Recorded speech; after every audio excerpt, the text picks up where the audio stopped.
as well as... 10, 9, 8, 7, 6, 5, 4, 3, 2, 1.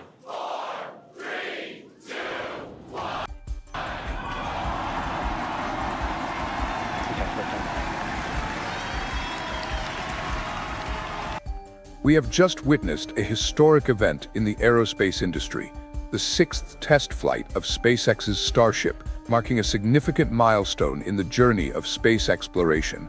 At T45 minutes, the countdown began, and final checks on the vehicle systems were performed at Starbase, Texas.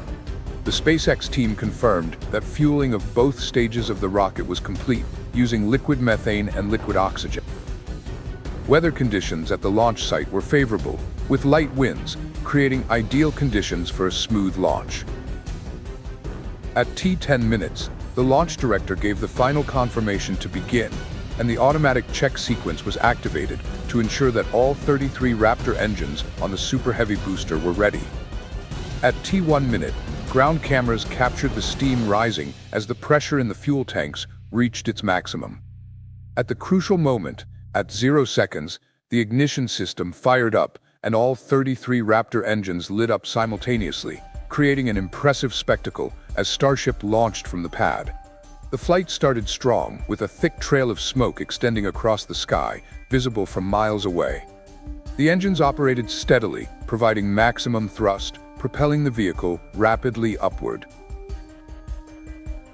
About 2 minutes later, the main engine cut-off, MECO, event occurred as planned, with Super Heavy completing its burn and separating from the upper stage. This separation was smooth, with no signs of abnormalities. Super Heavy began its return to Earth, adjusting its trajectory in preparation for re-entry. Meanwhile, the Starship spacecraft continued its journey, igniting its optimized Raptor engines to push the ship into the edge of space. Just 3 minutes later, the Super Heavy booster performed a controlled burn to slow down, and the grid fins were deployed to maintain stability during descent. At T+5 minutes, Starship reached its apogee, considered the edge of space. Onboard cameras provided stunning images of Earth from an unprecedented altitude. For the first time in a test flight, a Raptor engine on the spacecraft was reignited in space, simulating orbital adjustments, a successful test demonstrating the engine's capability in the harsh environment of space. At this point, the stability of the Super Heavy booster during its descent was also noted, with its grid fins continuously adjusting to maintain its flight path. As the Starship spacecraft began its re-entry at T+8 minutes, its thermal protection system, with special heat shields, withstood the extreme temperatures as the vehicle descended through the thick atmosphere. The spacecraft's aerodynamic brakes also worked continuously to keep the vehicle stable and adjust its descent trajectory accurately. After about 9 minutes, the Super Heavy booster performed another controlled burn to slow down, preparing for landing in the Gulf of Mexico, marking the end of this test phase. Although SpaceX did not recover the booster, the data collected on the soft landing and the dynamics of descent are crucial for future reusable launches. This flight demonstrated SpaceX's superior ability to optimize reuse technologies. The precise landing and orbital adjustments, both in space and in the atmosphere, showcase the ongoing progress in rocket technology. These milestones are essential steps toward conquering space and open the door for future commercial flights and longer missions.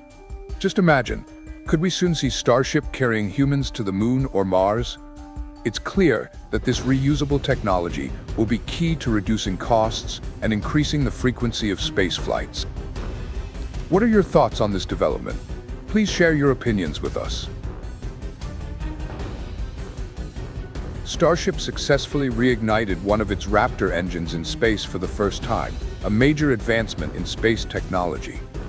Restarting an engine in a vacuum is no small feat, but it proves the upper stage's ability to perform orbital adjustments and land on the Moon, or even return to Earth. This is a critical test for future missions. Later, SpaceX tweeted that the Super Heavy booster had started its descent and performed a soft splashdown in the Gulf of Mexico. While the booster did not return to the pad or get caught by Mechazilla, the recovery tower, The landing allowed engineers to test the controlled deceleration capability and determine the exact landing point.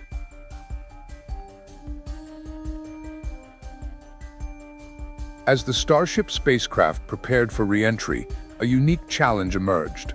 Some areas of the heat shield were intentionally left uncovered. This decision was made to test the vehicle's thermal protection system and gather data for future missions where Starship may be caught by Mechazilla during landing.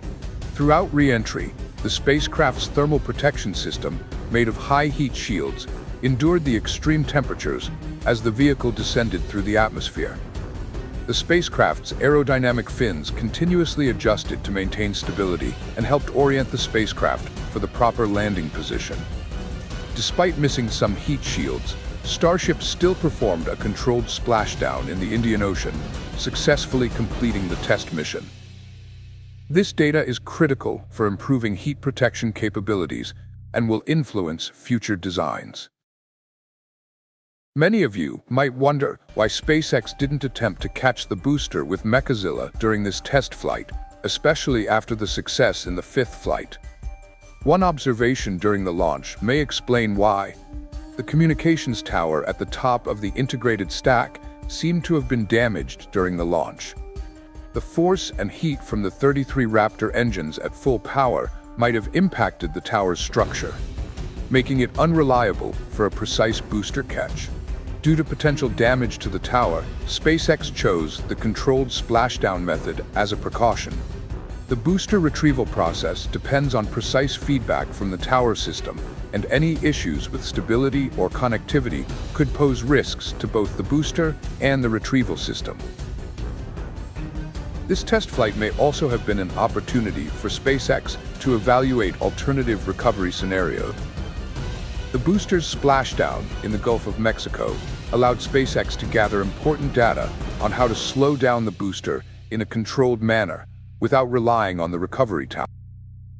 While many had hoped for an impressive display like in the fifth flight, the sixth flight focused more on testing different scenarios and gathering data for future improvements, which meant some spectacular moments were missing.